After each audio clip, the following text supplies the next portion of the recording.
Hi, listeners. This is Deborah from Mystic Wolf SOULCRAFTS, and I'm here today with Laura from that's LAU, Law of Attraction. Welcome, everyone, to Mystical Tea Time, where we drink tea and talk about all things ascension and spirituality, self love, all kinds of stuff. Today we're going to be talking about toxic relationships, the empath-narcissist combo, self-love as the key for leaving such relationships. For those of you who know me, welcome back. For those of you who are new, my name is Deborah. I'm a multidimensional channel, healer, intuitive artist, and writer. And yeah, toxic relationships can look different for everyone. They can be husband-wife relationship, mother-child relationship, employer-employee relationship. They can take all kinds of shapes or form.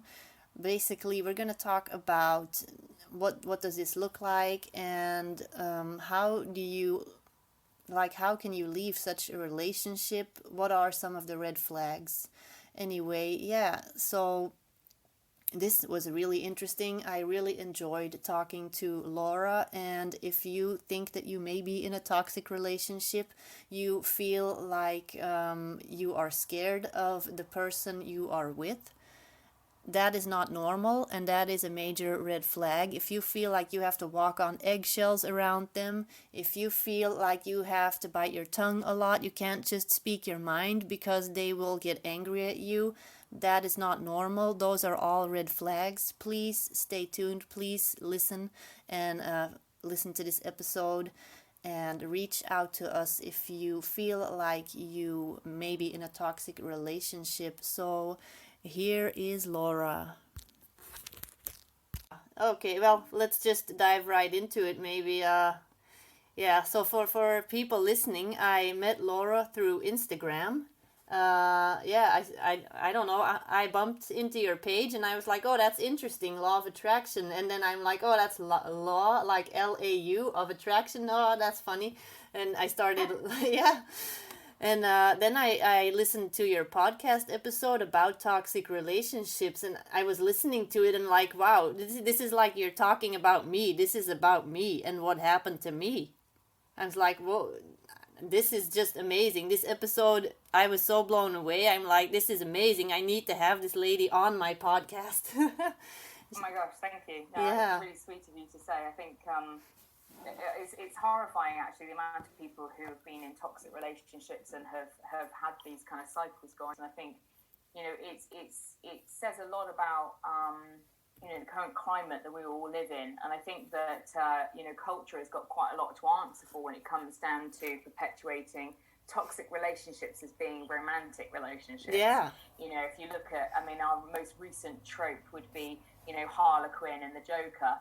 And this is people. I saw the amount of memes that were being posted on social media, about, oh, I want to love like Harley and the Joker, and you're like, are you mental? Yeah. Like, are you actually mad? It's not. Yeah. It's the relationship is one of like a narcissist, of Stockholm syndrome, of severe trauma and abuse, and it's like, how could you want to perpetuate that? And unfortunately, culture's got a huge amount to answer for, because we have got these tropes that we put into out into the realm of the princess that needs to be rescued. Yeah, I was gonna say Disney movies in general.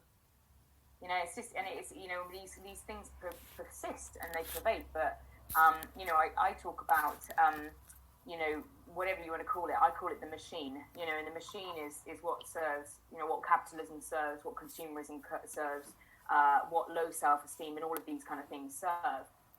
And if you look at it like that, when you think, okay, what serves humans and what serves the machine? And actually, what serves humans is the exact opposite often of what we're being sold. And what serves the machine is the things like social media that perpetuates disconnection. Things like makeup and advertisements and films that perpetuate low self-esteem. These ideologies about fairy tales and things that perpetuate traumatic relationships and traumatic situations. And I know people could be like, well, what would be the point of those things being perpetuated? But when you perpetuate those things, when it's something that serves the machine, serves capitalism, it serves, serves money, it serves these people, the people that make the decisions, getting kind of richer, and it's like, of course, and all of that involves trauma. All of it involves low self-esteem. All of it involves having toxicity between our relationships, whether it's relationships with ourselves or relationships with other people, because these things make money, and it's quite horrifying when you start to kind of wake up to it all, actually looking at culture and looking at all of the things that we feed, our little girls and our little boys, actually how toxic a lot of our society is. And it's what do they say, that it's no mark of a man to be well adjusted in a sick society, and that's where we're at the moment. I think that we're in a very sick society, and I think that certainly over lockdown, I think people have had an opportunity to step back a moment and recognize how toxic the society there is, and then on a micro basis, looking at how toxic the relationships are. Because when you can be distracted and out at work and seeing your friends and things, when you get locked in the house with somebody who could possibly be your abuser, or you're the abuser, it really kind of puts a light on things. And I think that over the next 6 months, certainly, I think there's going to be a lot of people that are making huge shifts in their life to move away from relationships, social media, like we were saying, and other things. But tell me a little bit about your experience with toxicity, because you said it rang really true with you. What was it what experience have you got? Yeah, well, I'll start at the beginning. The very beginning is I used to travel a lot. I am originally from Belgium, but then I lived in the Middle East for a little bit. I was a teacher. I worked in the British school in Bahrain as a teacher, kindergarten teacher. I came back to Belgium, and I was like, I want to keep talking English. My English is good now. I want to keep on practicing with people, find people to practice my English with. So I went online, found this really nice guy, started talking, and like after a few months, I started talking to his mother, and then I'm like, okay, this is not going to be a serial killer if he's letting me talk to his mom.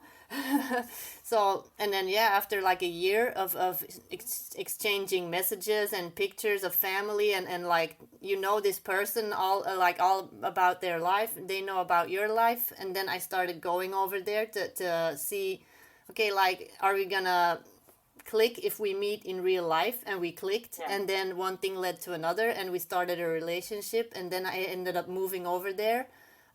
So I lived in the United States for 7 years before I came back to Belgium.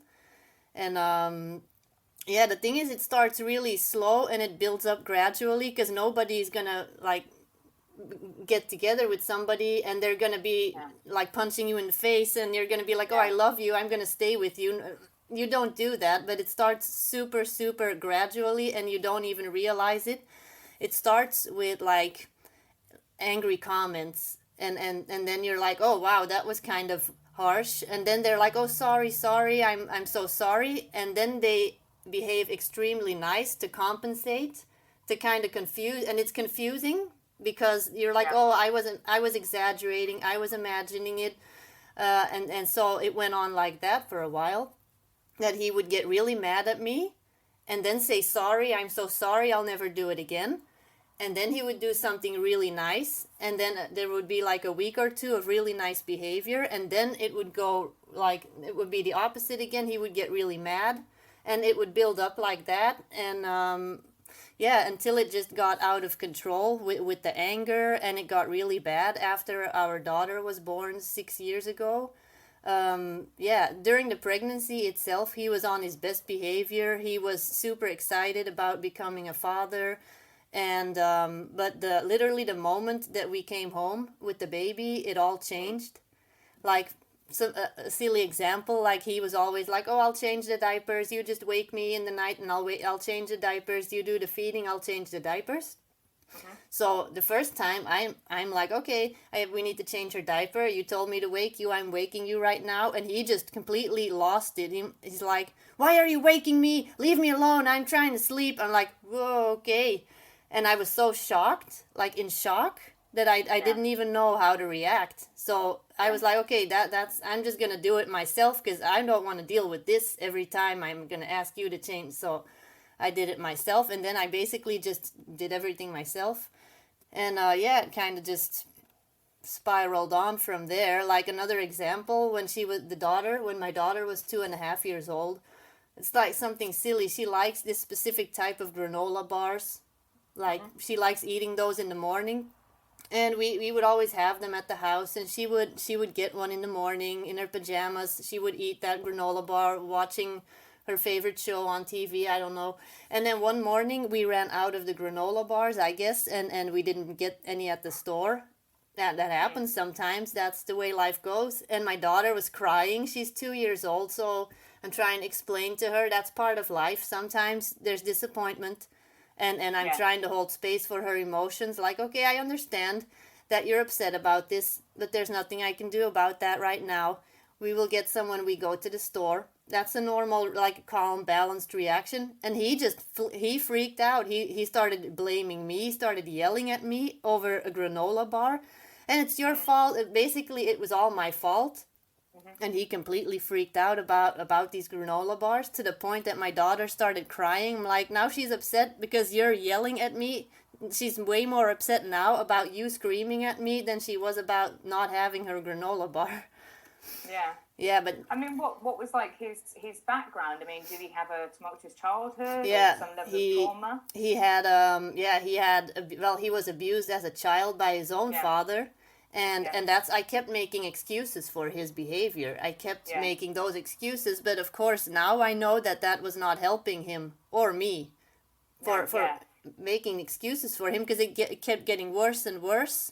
Because then, like, one of the examples where it really clicked for me, that I was able to see this is not normal anymore, is one time he was in my face, just screaming like just inches away from my face, screaming and screaming, and I had our daughter on my arm, and I kept turning away from him. So I kept turning away to kind of protect her, and I tried to escape the situation. But then he kept following me and blocking my way, so I couldn't leave the room. And after 10 minutes of me staying calm with the baby on my arm and him screaming, I screamed back. I'm like, I can't take this anymore. And I started yelling at him, and he got super quiet, and he's like, whoa, what's wrong with you? Are you crazy? You're yelling with the baby on your arm. You're crazy. I'm going to have to take the baby away from you. And I'm like, what the hell? And I'm like, am I going crazy? What's going on? I'm like, what is happening right now? I thought I was going crazy. Common. Like, so common as well, like what you were saying about bit by bit. I call this like the process of boiling a toad. You know, you don't, if you put the toad in boiling water, they'd be like, oh, holy hell, and they'd get out, you know?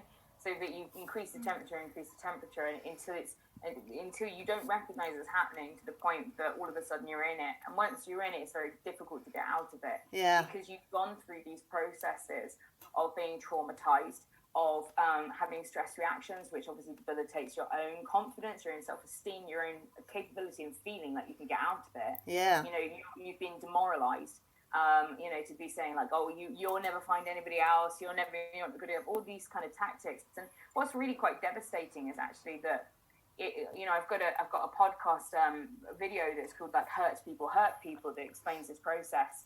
And it's like, you know, the damage is passed through families, you know, it's damaged through generation to generation. Mm-hmm. And if you don't heal your stuff, then you pass that on to your children, and you pass the trauma onto the children, and the children have to carry that trauma, and then they have to try and remedy it. And so, you know, what the work that I do with my clients is dealing with our burdens, dealing with our baggage, and cleaning that up, so then you're not going around damaging everybody in your life. And the problem is for people who have grown up in traumatic homes. I mean, I have myself. You know, my trauma isn't my trauma. My trauma is my parents' trauma that they passed on to me. And it's the same process where, you know, you're raised by somebody who doesn't know how to heal themselves, and so they are traumatic to be around because of the behaviors like you're talking about with your ex-partner, and so, because they're incapable of healing their burdens and their baggage, they traumatize their children in the process of them being unhealed. And the children then have to take their trauma and pass it on. And what's devastating is that, you know, your ex-partner is a victim in a circumstance, but then ends up becoming the perpetrator. And it's a devastating cycle to watch. And I've been part of it. You know, I'm party to it, and I'm still, there's still things that I need to heal. That hearing what you say, I get triggered by some of these things, because you're like, oh my God, I completely feel where you're coming from, and we can act in ways that we're not happy with because we've grown up in trauma, and it's for the person. I mean, to kind of turn it around a little bit, to give some sympathy maybe for the perpetrators, is that they don't know any other way.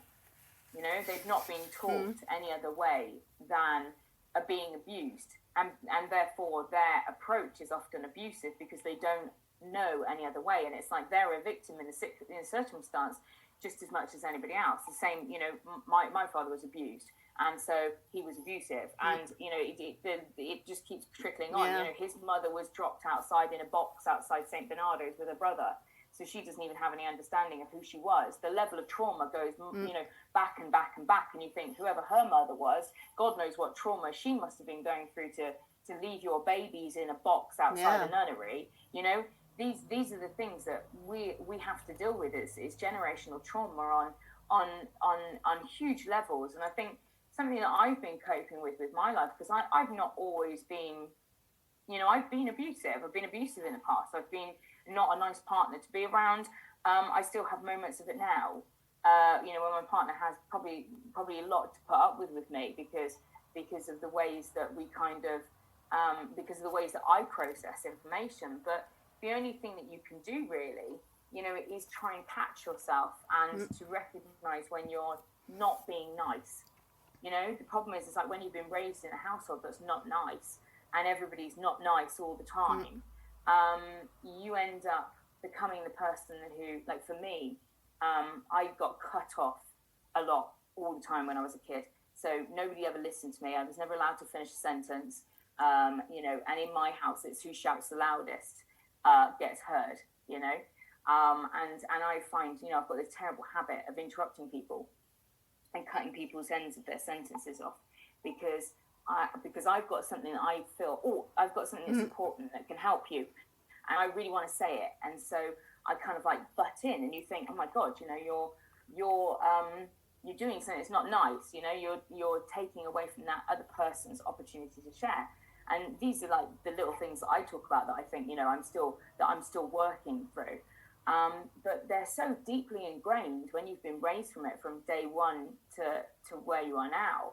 They're so deeply ingrained. It's so difficult to get out of, and in some sympathy for other people who have experienced abuse, because this is the really tough thing about it, is that it's not your fault that you are the way that you are. It's not your fault that I wasn't asked to be born into this situation. Your ex-partner wasn't asked to be born into this situation. And so he's got all of this baggage that he's carrying. I've got this baggage that I'm carrying that isn't really my baggage. And I'm being traumatized by the actions of other people towards me. But then also when you see yourself doing the same thing, it's like it re-traumatizes you, because you're, like when I've not been very nice to partners previously, you think, oh God, what a like I've cheated. My first partner I cheated on, because I didn't really know what love was, and I didn't know how to, I didn't really know how to understand love. And so when I had it, I didn't think it was love, and I didn't respect it. So I cheated on my first partner. I feel terrible about it now.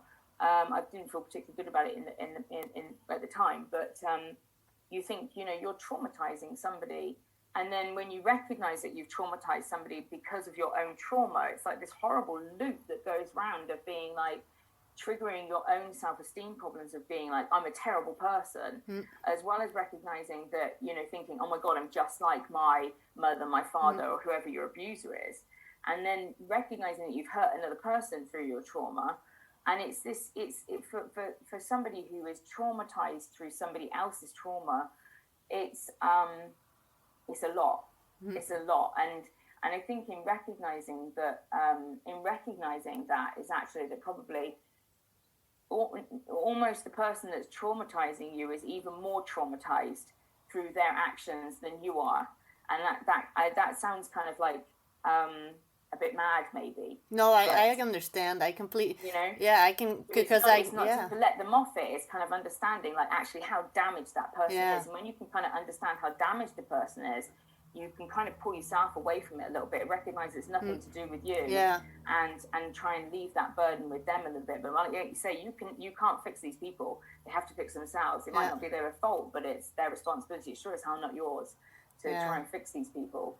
Yeah, and that's one of the things that once that clicked in my head, that's what caused me to do a lot of healing, realizing that basically it's not my fault.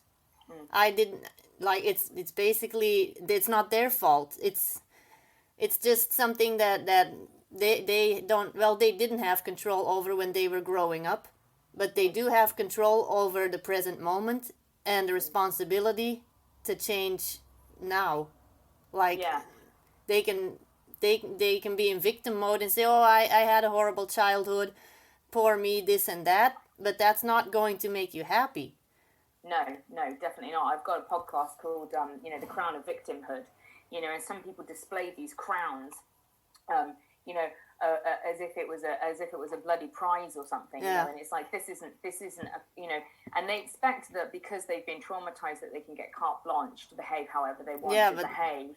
And it's not, you have to own your shit, you have to I'm going to say that word, but you have to own it. You have to own your problems. You have to say, it's not my fault, but it sure as heck is your responsibility. You need to deal with it. And, I've been in therapy on and off for over 15 years, to deal with the burdens that I was given. And I've had people, people who have traumatized me in my life come up to me and say, oh, it's just so easy for you, you why can't, and be angry that I've kind of gotten to where I am. Why can't I be like you? Well, you can't be like me because you haven't done the work.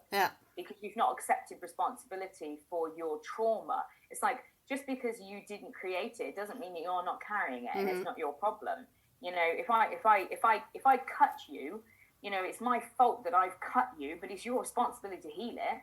I can't do anything about that for you. If you keep reopening that wound and going, picking that scab up and pulling it open and going, oh, well, it's not my responsibility. You did this to me. It's like, at some point we all have to hold our hands up and go, okay, take your damn crown of victimhood off, and recognize that when you do that, when you become a victim, you give your power away to the perpetrator of your trauma.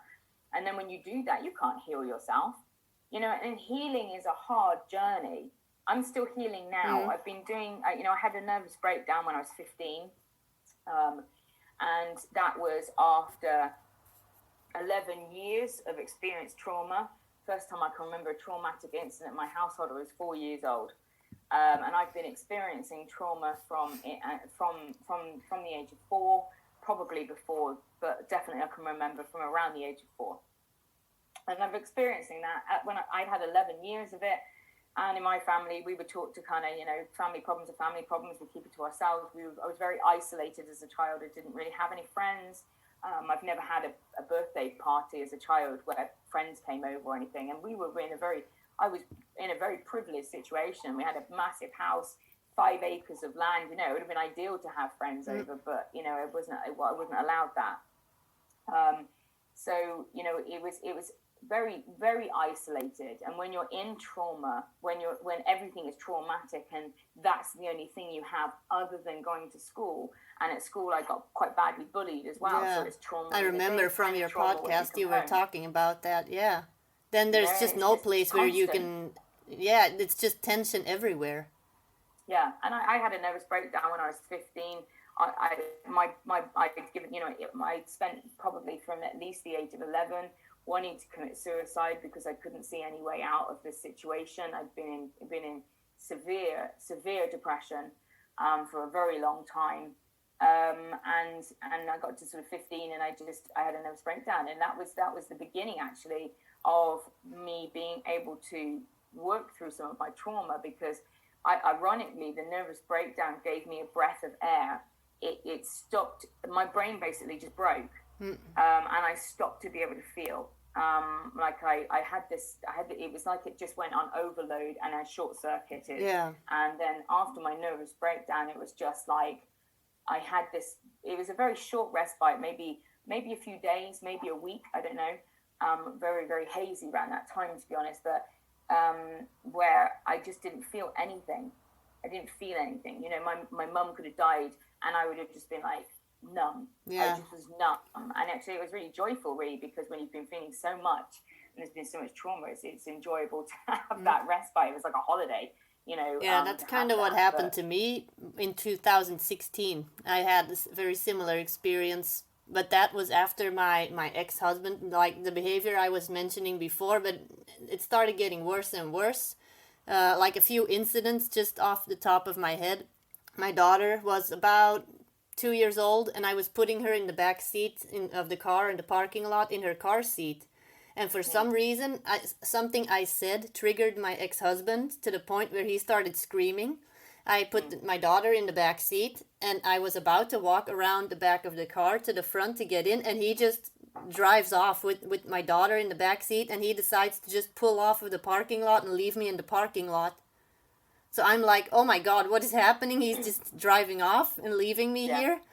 And then another thing was when we were on the freeway, and he started screaming at me in the car because I wouldn't tell him. That was around the time when I was I was thinking about leaving him, and he started asking me, "So what are you doing? Are you leaving me? What are you gonna do?" And I didn't want to talk about it. I was like, "No, I don't want to talk about this right now. You're driving. I don't want to have this conversation in the car." And he said, "You're gonna answer me right now, or I'm gonna drive us off of this bridge. And we're all gonna die," or I don't know, something like that. So, and then another incident where on Christmas Day with his mom, he got into an argument with his mom. His mother barricaded herself in the bedroom, and he punched a hole in the bedroom door. My daughter starts screaming. His father was very traumatized, so his mum was maybe allowing him to continue that behavior. It Definitely. sounds like the mother was playing that role of being the person that he victimized in a way. You know, and it's like you say, you know, we have people in our lives that allow us to have these behaviors to continue because they don't call them out on it. You know, because they give them carte blanche. Definitely, to carry on behaving. And she didn't know any better. She thought she was helping him, but what she was doing, she was basically making excuses for him. And it's around that time I got really numb. And I decided it's better to not feel anything because feeling hurts too much. Yeah. And then I didn't feel anything. The only person that I allowed myself to have feelings with was my daughter. But anything else was just numb and shut off. So, yeah. It's very difficult. I mean, it's particularly, you know, I think you're very empathic. You're somebody that has spiritual gifts. And I think you find this, very common. You know, we were going to talk about the narcissist and the empath because they can just feed off you all the time. And the thing about being an empath is that you do quickly give people that carte blanche. I mean, I literally just did it a minute ago and said, you know, but you have to understand the reason why they're feeling this is because of this. And actually, you have to feel sorry for them because they're worse off than you are. I mean, I just did it. And I know that I've done this. And yes, that's true. Yes, that's a truthful statement. But if you keep saying that, you keep doing that and not holding people to account for their behaviors, actually what you're doing is creating a massive rod for your back because you teach people how they can treat you. You know? And for empaths, empaths, I mean, I've got a whole load of shit on top of being an empath, but you know, you have to work really hard at having boundaries because we're often very open and we want to help everybody. So if you've got that on top of layers of trauma where you've not been taught self-care and not been taught boundaries, then good luck. It's bloody difficult. Yeah. You know, and I've attracted quite a few narcissists into my life. I mean, you know, and I deal with a lot of narcissists in general through I don't want to name people, but you know, it's because they might watch this, but through having to have contact with people, you know, and you think the thing about it is the empath does validate these feelings. It does validate the pain that these people are going through because we understand, and because we're empathic, we we feel what they're feeling, and it's like, oh my God, I can feel your Yeah, pain, and you and try we to want to help help them. them. You want to heal them. You want to Yeah, try, yeah, but the thing is, they have to heal themselves, and you can't do it for them. They have to want to heal. And once I saw that, then I was able to take distance, because like first I was really numb. Like I allowed myself to not feel anything, and then yeah, after a while of not feeling, it's like a champagne bottle that you pop, and it just, the champagne comes flying out of the bottle. That's mm, basically what happened to me. So after a whole period of time of just being numb, not feeling, and even thinking like, oh, what would be a quick way to kill myself? Like, yeah, what would be the fastest way to kill myself so I would not suffer? That's not normal. That's not normal to think stuff like that. I had my 2 year no, old daughter, and I'm like, that's the only reason that I probably didn't do it, because I had my daughter. mm, mm, And then after a few months of just thinking, okay, how should I kill myself? And I was like, okay, something has to change. This can't go on forever, or I'm gonna die. I'm just gonna collapse. My body is something's gonna happen, and I'm just gonna, I don't know. And around that time, I had, like, I used to always be psychic as a child. I had psychic abilities, and I was very spiritual growing up. And then I just shut all of that down. I shut it yeah, down for like a decade. I said, I'm not feeling anything anymore. I'm done with feeling all this stuff. It's too much. So for 10 yeah, years, yeah, I didn't feel anything. I was like, I'm done. I'm going to be normal. I'm going to just have a normal life. I'm not going to feel all these things. I'm going to put this big wall up and not feel. But then all these gifts, basically, I had this champagne bottle effect, where the cork came off, and all champagne started flying everywhere. Basically, like, my spiritual gifts came online again, and I started feeling everything again. And it's like I was able to see timelines for me, timelines for my husband, for my daughter, like what would happen if I stayed in the relationship, and what would happen if I leave, for all people involved. And mm, if I stayed, I would have become his mother. My daughter would mm-hmm, have become him. And I was like, no, that can't happen. The moment I saw that, I saw everything crystal clear, and I knew, okay, I have to go. I have to leave this situation, and that's my choice that I have to make right now. I have to leave, because if I go, then I will thrive, my daughter will thrive, and it will be better for him, because he mm, will receive a lesson that nobody's ever given him before. mm, He's gonna see that behavior needs to change, and nobody is going to keep telling him that it's okay to behave this way, because it's not. And I was the first person in his whole life to tell him, no, it's not okay to treat people like this. And yeah, it's funny it's because a big lesson, isn't it? Especially when you've got a daughter involved. I mean, I've just seen this almost play out with me and one of my ex partners, and he was he's not a bad man. He had some trauma himself, and kind of like we had very similar timelines, really. And I think that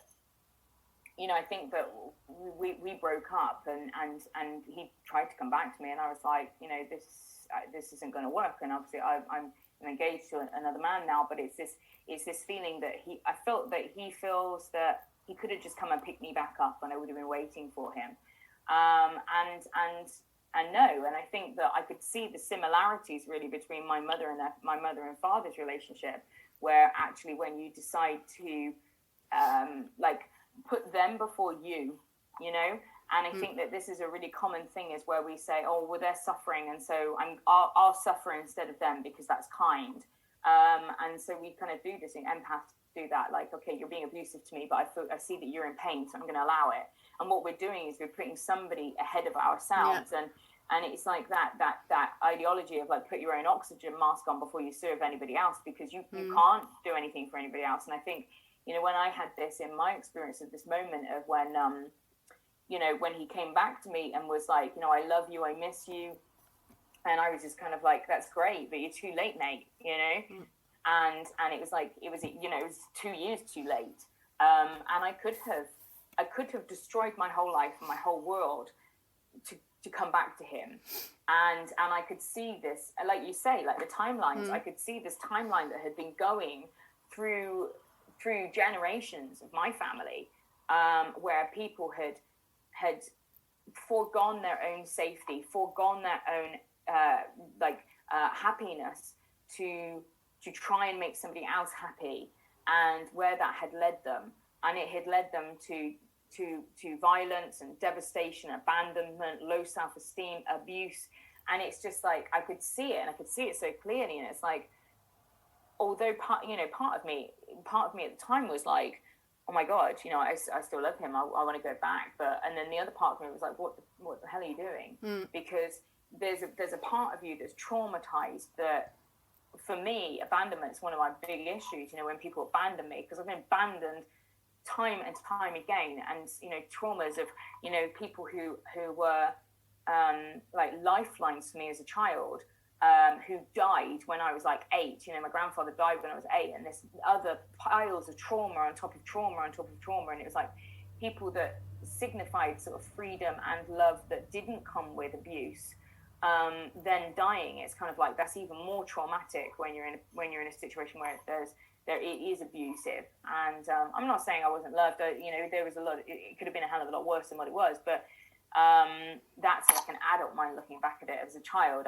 it was really messed up, and it really messed me up. But you could kind of see this pathway that went on, and because I felt so abandoned by my ex-partner, and it was at a time where it was really, really traumatic for both of us for personal reasons, but like, it was, he abandoned me in that moment, and it was really triggering for me. And then when he came back, it was that kind of validation again, that like, it wasn't something that was wrong with me. It wasn't that I was the wrong thing. But you see this so often with these relationships of narcissist and empath, and people that have been abused coming to other people that haven't, and so, or two people that have been abused that come together in a hope that they can fix each other, and all it does is it triggers each other's wounds.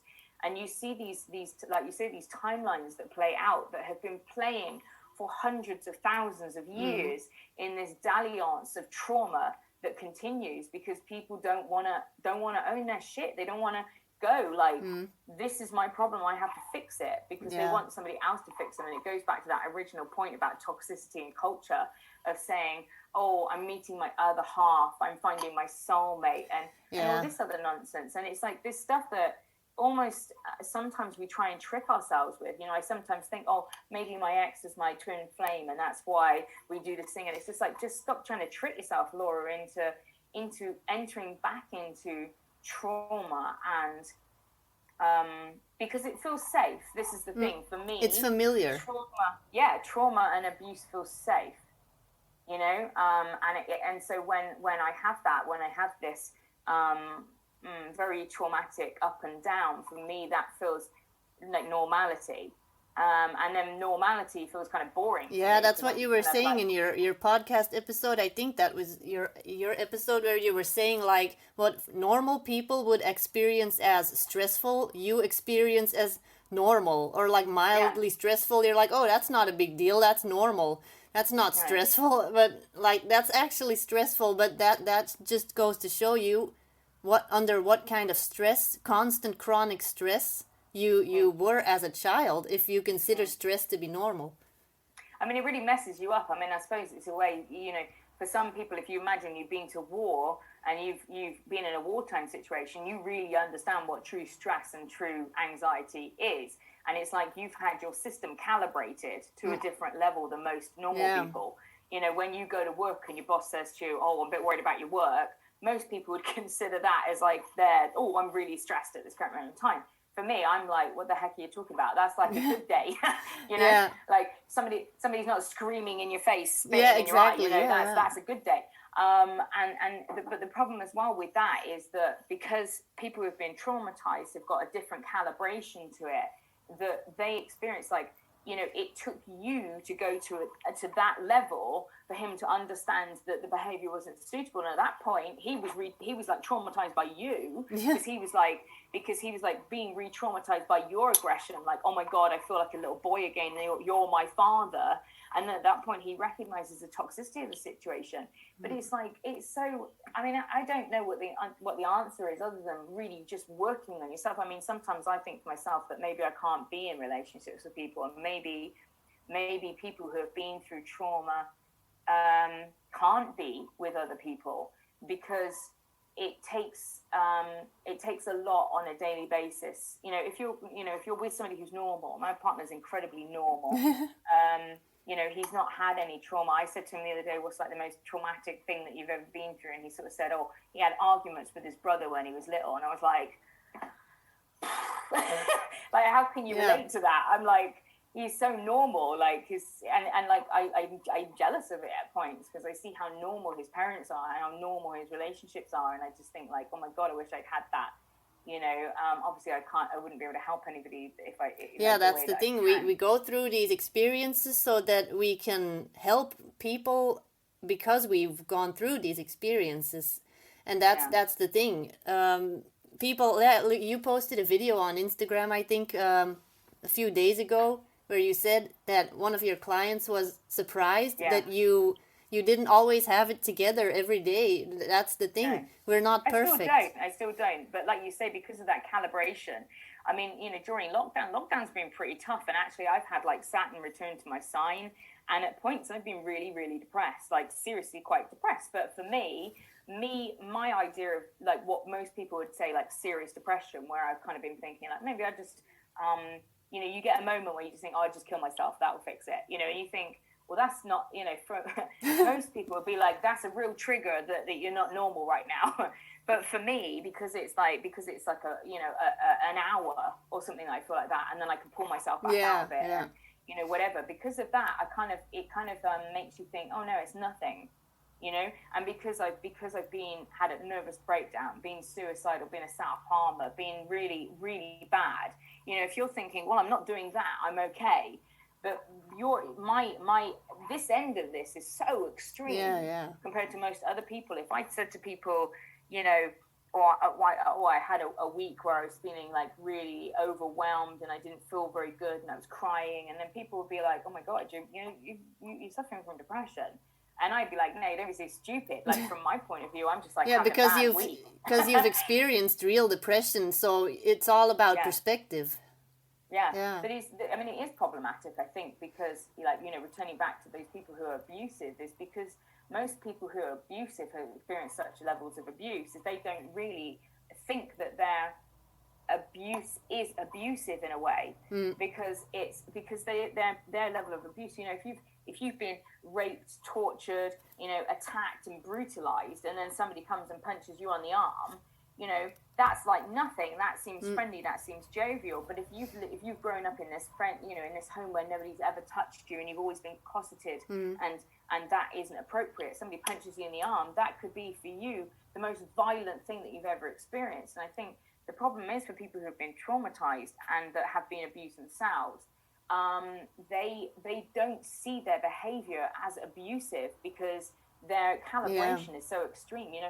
I've got a person in my life that I said to, you're an alcoholic, and his mother was an alcoholic, who was at one point. We used to hide alcohol in cisterns and like proper alcoholic. What you think of an alcoholic, that's one of them. And when I said that to him, I was like, you're an alcoholic. He laughed at me because he was like, I'm not an alcoholic. What the hell are you on about? Because his idea of an alcoholic is so extreme. He can't recognize his own levels of alcoholism. And we do that. If you grow up with a parent who's a heroin addict and you're using alcohol, if you're drinking alcohol every night, if somebody said to you, you're an addict, you would laugh. You'd be like, what the heck is wrong with you? You want to see an addict? I'll show you an addict. And they'd show you their example of one. But just because your behavior, your bad behavior isn't as bad as somebody who's abused you in your life, it doesn't mean that your behavior isn't abusive. And I think that that's the problem, is that a lot of people can't deal with the introspection. And for me, I don't know, sometimes I confuse myself as to whether maybe I'm being too introspective and too harsh on myself, and I don't really have a true understanding of what my behavior is because my calibration is wrong, or is that a get out card that I use to excuse some of my bad behavior? And this is the problem, is that I think sometimes you need an outsider perspective to be able to go up to be able to have somebody that you truly trust, that isn't going to gaslight you, isn't going to manipulate you, isn't going to turn things on you. And the problem is that I've had in relationships with people who are abusive is they have turned it around on me, and because I'm introspective and aware of my own problems, my own baggage, it's been easy for me to take it on as it's me and it's not them. And that's massively problematic, and particularly brings into, you know, why people who have been abused, who are, you know, more likely to be abused again, is because of that. Is because they're much more likely to, you know, people who have healed a little bit, like, you know, they're more likely to have relationships with people because they're more likely to be empathic towards those problems, and they're also more likely and easier to gaslight. Because when somebody says to you, "Oh, it's your fault," you know you're nuts. You know, I've had people that have turned my own mental health crises back on me. You know you're nuts. You've been in therapy for 15 years, and you think, well, I've been, you know, and you're like, oh, well, I know. Well, and then you think, well, maybe I am mad. Yeah, you start thinking that you're the. It's like that example of what the story I told you, where I had my daughter on my arm, and my husband, well, ex-husband now, he started yelling in my face, and then I screamed back. After 10 minutes of just taking his screaming at me, I finally screamed back, and then he was like, "Oh yeah, well, you're crazy. You're yelling with the baby on your arm. You're crazy. You can't have this kid on your arm. I'm gonna take her away from you, blah, blah, blah." So what did that do to me? Because I had not the greatest childhood either. My mother's solution was to scream at me and yell and blame me for a lot of stuff. I got blamed for a lot of things, well, for everything, basically. And so the universe is giving you the same experience. It's that level of unhealed trauma, isn't it? That you perpetuate it. You bring yourself back into it. And then he tells me, "Oh, you're crazy. You can't yell with this kid on your arm." And I was like, "Oh my God, he's right. I'm turning into my mother. What am I doing? I'm not a good mom, blah, blah, blah, blah." And I start talking, like all these voices in my head are saying, "Oh, he's right. I'm not a good mom." I screamed, while I have this baby on my arm. "Oh no, I can't take care of my child." All this stuff when I was really actually a super good mom for 10 minutes before I screamed, because I stood there and I kept calm. I tried to escape the situation. I tried to take my child out of the situation, but he wouldn't let me. And then after 10 minutes, but that's the thing. Those 10 minutes are out the window, because all I remember is, "Oh, I'm crazy." Because he told me I'm crazy, so I must be crazy. That's interesting. I'd never sort of I like that where you say, you know, you throw out the good for the piece of bad. And I think that when you've been growing up in traumatic situations, often part of your inner monologue is that you're not good enough. You're not good enough, and everything that you do is wrong, because that's basically what you've been told. And so, you know, I'm very quick to do that. I'm very judgmental myself.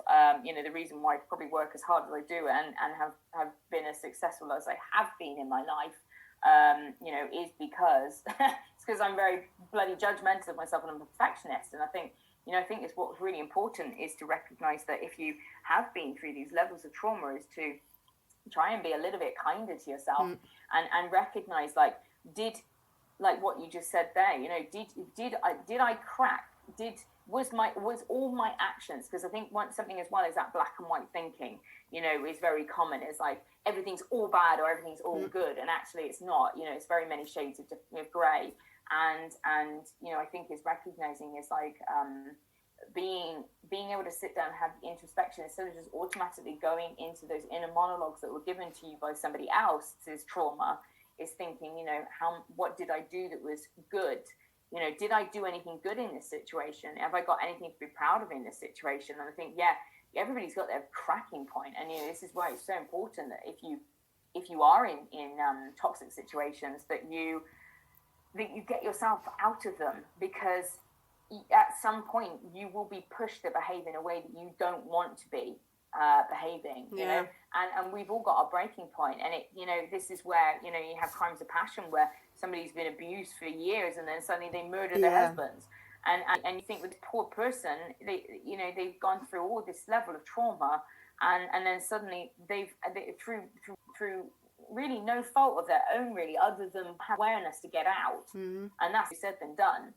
because of all that boiling the toad and being kind and empathy and the carte blanche gaslighting, yeah, and the gaslighting that goes on to make you feel like it's all your fault. But it is very difficult. But we need to, you need to have the forethought to maybe not take so much internally that and particularly if you've been somebody that's been traumatized is recognizing what's your trauma and what's theirs. I think that's something really important, is trying to think about, like, what did I do? What was actually something that I had created? And if I'm mean and I'm mean because of a reason, I might not say things as nicely or as kindly as I want to because of the programming that I've had. Mm-hmm. But then I could just say to myself, I could completely invalidate my point and be like, you're just a horrible person. Or I could say, well, actually, I was mean because this person did this thing and it wasn't all me. There was a situation that led up to it. And sometimes I do that and I think to myself, am I giving myself carte blanche? But I think if you're always questioning it, and certainly having somebody in your life that you can go to and maybe explain the situation of what happened, get some balanced opinion of you. My partner's very balanced, and if I think to myself that I'm being, if I say to him like, oh, I think I'm, because I'll see something. I was watching a film yesterday, oddly, a narcissist, and I was like, oh my God, I'm a narcissist.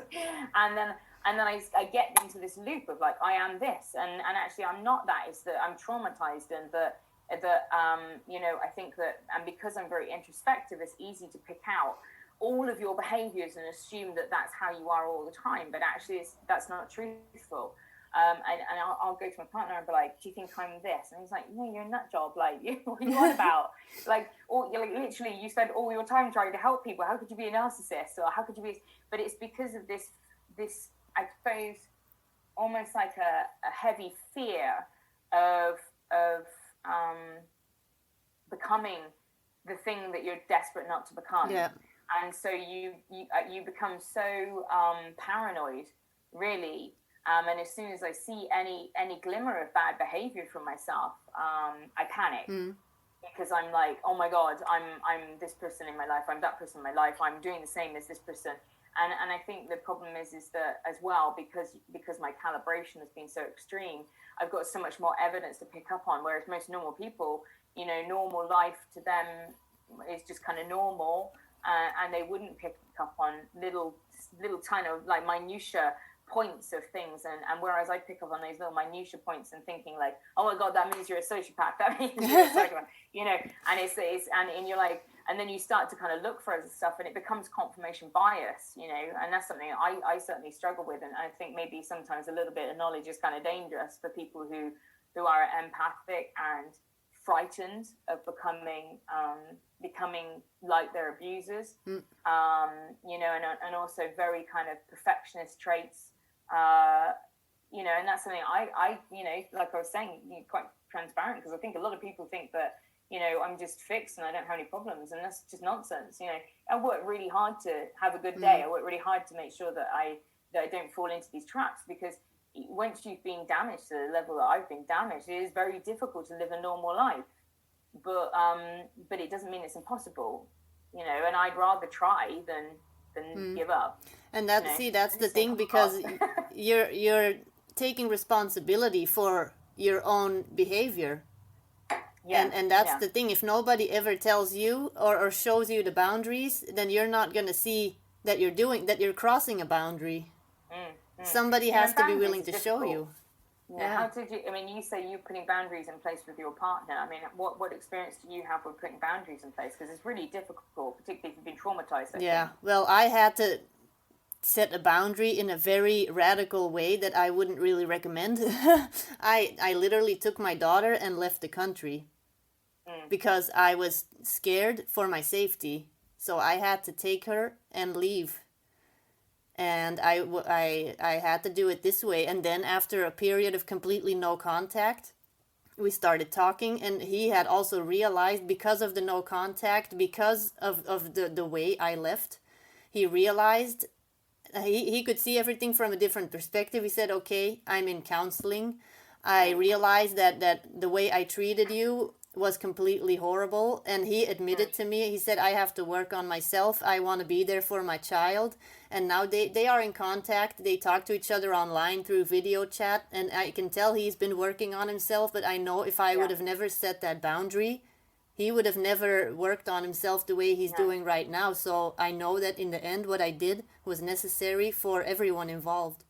Yeah, absolutely, and it can be the trigger point for people to start. And I think what is also to be wary of is that people lie as well, you know. And I think that you know, I always say that words are cheap, actions speak. You know, and if people come back to your life and they say, oh, I've been in therapy, I've done loads of work on myself, and they are exactly the same, it doesn't matter. It doesn't matter what they're saying. It doesn't matter what they're doing. You know, if I'd been through 15 years of stuff and had turned out to be psychopathic, you know, I could go and, you know, I could pretend I'm going to have more, you know, I'm speaking to people, I'm doing this, and then come back and you trap people. And it's another form of gaslighting people to bring, you know, to bring them back into your lives. And this is very common of narcissists, to tell lies, to try and make you feel sympathetic for them, you know, to tell you what a terrible time they're having, to come up with, you know, all sorts of things. You know, people who are really quite psychopathic, pretending they've got cancer, all these sorts of things to try and bring people back into their lives.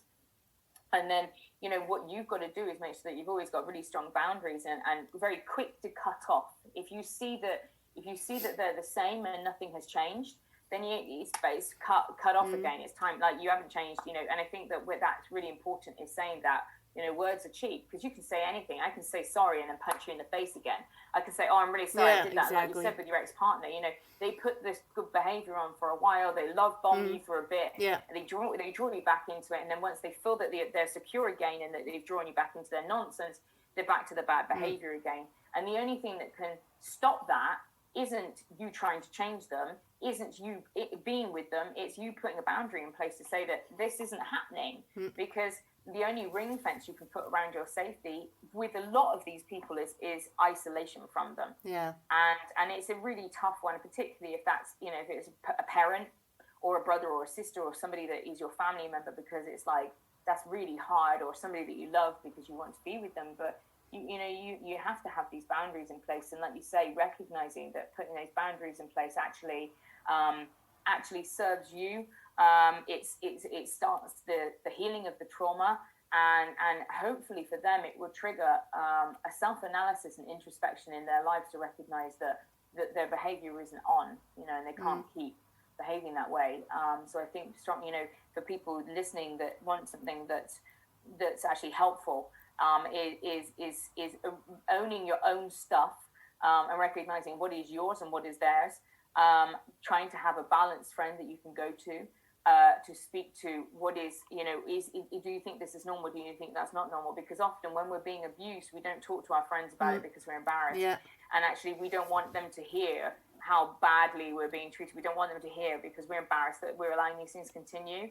And often I say, I've got a podcast about domestic violence, but in the silence, the violence is allowed to continue. Because if I, you know, this is what I experienced when I was a kid, you know, don't air your dirty laundry. And so because you don't go and talk to people, you don't realize it's normal. You realize it's not normal, sorry. You know, I didn't realize that everybody else's mummies and daddies weren't like this. You know, and so it's really important to have a friend who's balanced, that you can work out whether what's normal, what's not normal, having that strong boundaries that are put in place, and working on yourself, your self-esteem, to ensure that when it's wrong, you can say this is wrong and you can step away from it. Yeah, and a lot of the times that's the problem. Like in my case, because I was already in a different country, I was already isolated from my family, but then I had like made a few friends over there. I got a few friends that I really liked spending time with, but then my husband would find ways to like sneak in comments here and there to make me think that they were no good. Like, oh, they're not real friends. They're not really your friends. They're this, they're that. And I started believing him. So in the end, I was completely isolated from friends and family. So that's what they do. They'll try to completely isolate you so that you can only believe them. Yeah, but that's easy, isn't it? I mean, I was isolated as a child because I couldn't see what normality was, and I didn't know what that looked like. And when you do that, you know, abusers do that, is they isolate you from everybody else, and so nobody can call you out on it and say, you know, what's happening here is wrong. You know, because like, it is that calibration when you've got something that looks very normal. Like, you know, I look at my partner, very, very normal, very normal childhood. You know, you think, God, that's so normal.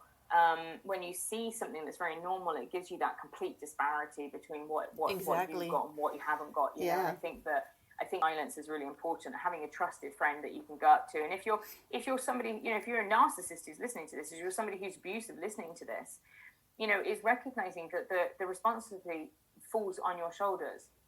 And yeah, it wasn't your fault, but tough sugar, honey. You got to go and deal with it, and you have to go and do the work. And I think that, you know, we could pretend that it's not our fault and it's not our responsibility, and we can go and kind of carry on and just hope for the best. But you can't. You know, you have to go and deal with your trauma. And it's not just people who have been, you know, grown up in traumatic situations. You know, you yourself have probably got post-traumatic stress disorder from the situations that you've been through. And so it's like I say to my clients that trauma is like tar, and it gets on everybody's hands. And once you touch it, you got it on your hands. And then anything you go and touch, you put tar on. And so it's our responsibilities to clean up, you know, and we have to clean up. We have to clear up that energetic tar of trauma, to stop ourselves going around ruining everything that we've got in our lives, you know. And it is a process. It's not that you can go in therapy for a year and then suddenly you're fixed. I've been in and out for 15 years, and I will happily go back tomorrow if I recognize something in myself I'm not happy with. And I think that's the importance, is it's a process. And you know, when people say, oh, why can't it be like you? It's because you haven't done the work. You haven't done the work to heal your shit, and you need to do that. And when you take, and it's hard. It's hard to go and say, you know, I don't like this bit about myself. I don't like that was painful, that this was painful. Yeah. But we have to recognize those things, and we have to call out its name. And once you've done that, it can transmute into being something positive where you can go and help other people, like what I do. And now, if you ask me, you know, I mean, some days, yeah, I'd be like, oh, I just don't want to be me anymore. And then other days I'm like, God, I'm so glad I'm me. Yeah. You know, so it's like, yeah, we have our ups and downs, but it's important about focusing on the more ups than there are the downs. And if you're having more downs than ups, then, you know, you need to go and do some work on yourself, find somebody professional that can help you, that can help to transmute some of that trauma into something positive than something negative, you know, and that's really important. And it's a choice too. In a way, you have to make the choice to want to be healthy, to want to be happy. It's a choice every day. And you're the only one who can make that choice for you. Nobody else can make that choice. And a few days ago, I actually got a comment from somebody said, oh, you're always on a fluffy cloud. I'm like, well, it took me a very long time to get up here on this fluffy cloud, and it's awesome up here. So, but I didn't just get up here. I had to work really hard to get on this fluffy cloud.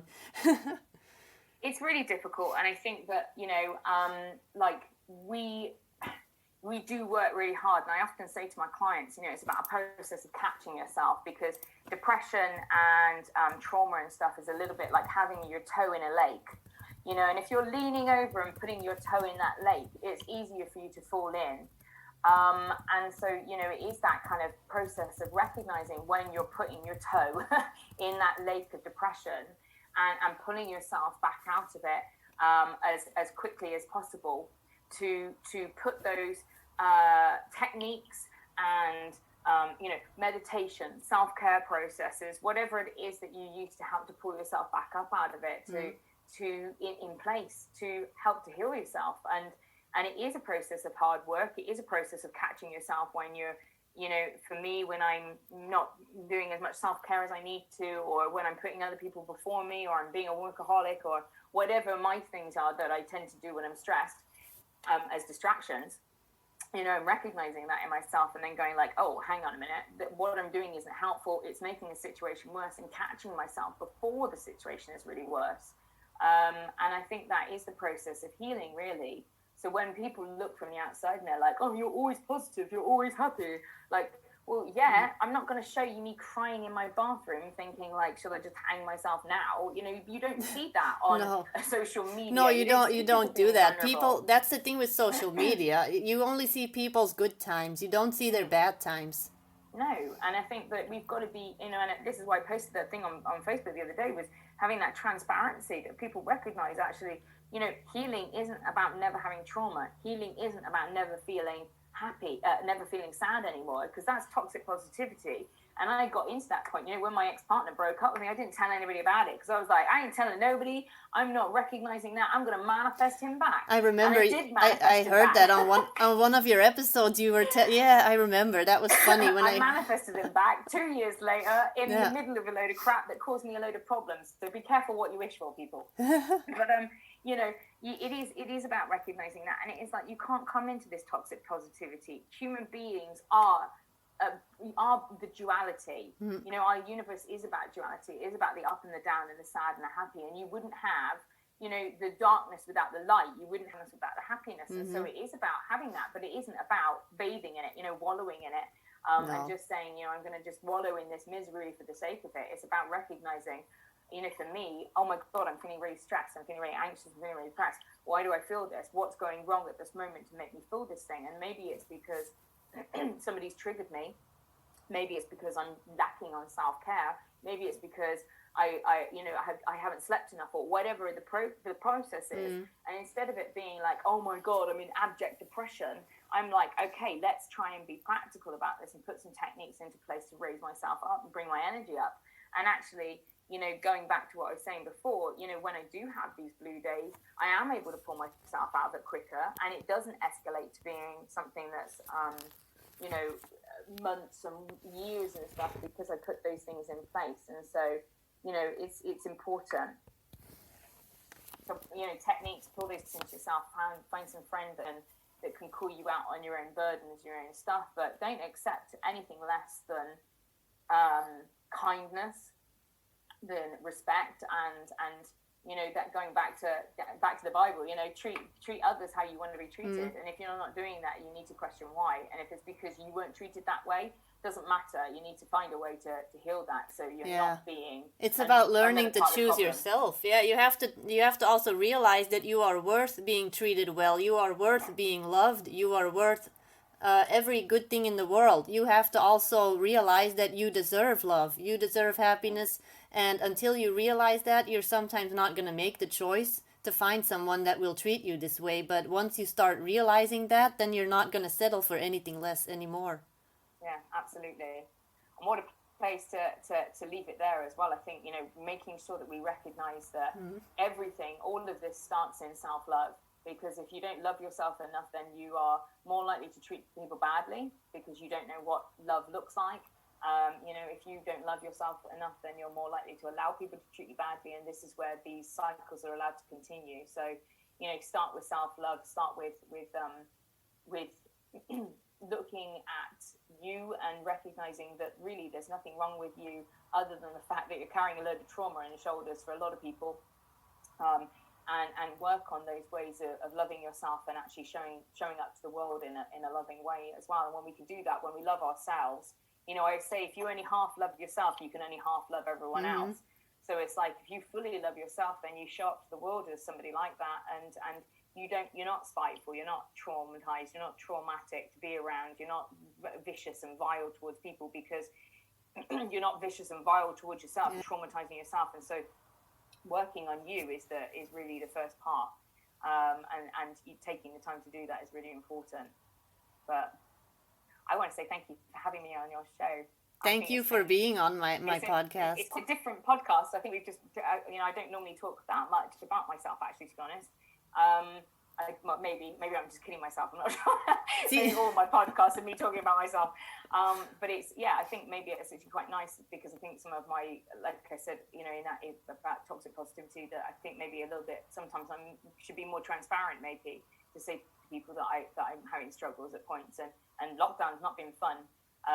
When you talked about some of that stuff, it makes you think, I've been through that, and that gives that people the strength to be able to open up and also talk about it as well. That's the thing, so people that are going to be listening. Yeah, that's why I wanted to talk to you about this, because I know that there's people out there, they're going to be hearing this, they're going to be like, oh, okay, yeah, I needed to hear this. I needed this encouragement to realize that I need to find help. I need to realize that I need to start loving myself, that the relationship that I'm in isn't healthy.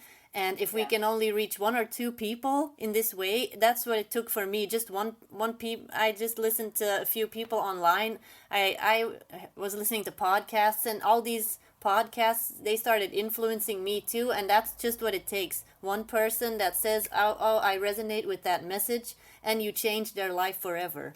So thank you so much for being on my podcast. And thank you so much. It's a pleasure. We'll have to do another one. I could talk to you for hours, I think. Yeah, because we have a lot of similarities. I'm sure this is my last episode for the season. I'm going on a winter break, but I will be back in the spring, and I'm going to have a whole bunch of cool topics that I'm going to be talking about. And we can talk about tarot if you want. We can talk about awakening, all kinds of stuff, but I will definitely ask you to be on my podcast again, because we could talk for hours, I feel. Yeah, definitely. Well, thank you ever so much for having me on, and I think I'm going to have to get you on my podcast to talk about some of the things that you do. Certainly, because again, we could have a really good thing. Yeah, I love your podcast, by the way, people. Yeah, I'm gonna put all your info in the description below. You have to check out her podcast. It's super fun and interesting. Yeah, I'm gonna have to leave to pick up my daughter, so we're gonna have to go. I've got another appointment. I'm gonna have to drive like the wind. Okay, well, it was super nice talking to you, and you too. I'll talk to you again real soon. Bye. Thanks so much. Thank you. Have a good day. You too. Bye. Bye. Okay, so that was it for this week. Yeah, something I would like to add to. Yeah, so if you feel like you may be in a toxic relationship and you're not sure if you are in a toxic relationship, there is a difference between having a partner that's not necessarily a good boyfriend or a girlfriend, or someone who's being actively toxic. People sometimes are just not a good fit for us. Personalities or lifestyles don't align, different views on certain things, or core values that just don't match up. But an example is my boyfriend now, who is the kindest, most sensitive, wonderful guy ever. He loves my daughter, and he is helping me with raising my daughter, and he became basically like a second dad to my daughter. She met him when, she had already met him previously before, but he came into her life as her stepdad, basically, at the age of 3, and she's about to be 6 years old. We also have another baby who's 9 months old now. Together, we're just like a blended family, basically. Anyway, so yeah, he helps me with driving her to school and picking her up here and there. So one time when I was at work in the morning, he was supposed to bring her to school, but he slept through his alarm. And of course, she didn't wake him because she didn't realize the time. She didn't know what time it was. And she ended up being late for school. An example of what would be a toxic reaction would be like what my ex would have done. He would have freaked out on me. He would have blamed me, said it was my mistake for not waking him. It's your fault that she was late. You should have woke me up. This is your kid. It's your responsibility. That would be a toxic reaction. So if your boyfriend or partner or husband is talking to you in that way, that is toxic. That is not normal. That's not a normal reaction. That is not something that you should accept. But instead, what my boyfriend, who of course is super nice and would never do that, he said, "Oh my God, I slept through my alarm. I'm so sorry. I should have woke up. I'm so sorry. And next time I'm gonna make sure that that I hear my alarm. I might set 2 alarms. I'm sorry. And of course, I said it's not your fault. This could happen to anyone. Just make sure that you set an alarm that you can hear next time." That's a balanced conversation. There's not going to be any blaming or blame shifting. That doesn't happen in a balanced relationship. So that is what would be an example of what the difference is between a toxic reaction or a normal reaction in a situation. And what are some red flags if you're not sure?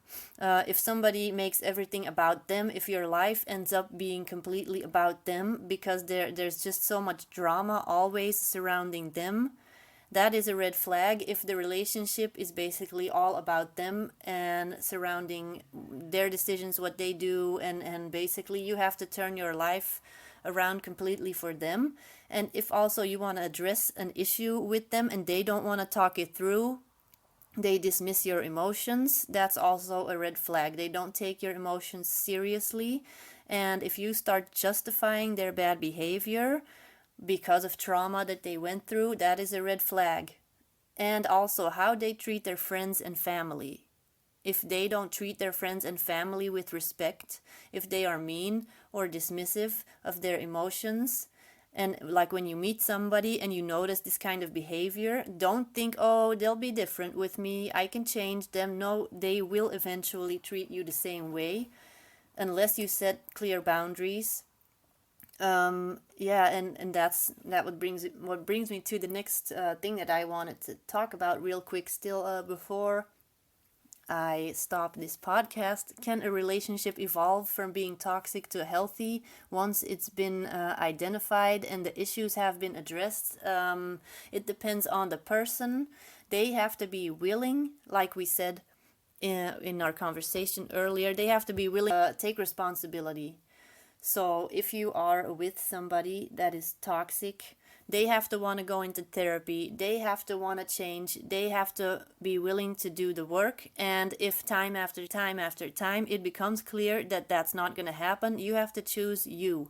You have to choose to love yourself and to walk away. And it will be hard, but staying will be 10 times harder long term. I'm going to repeat that. Leaving will be hard, but staying will be 10 times harder long term.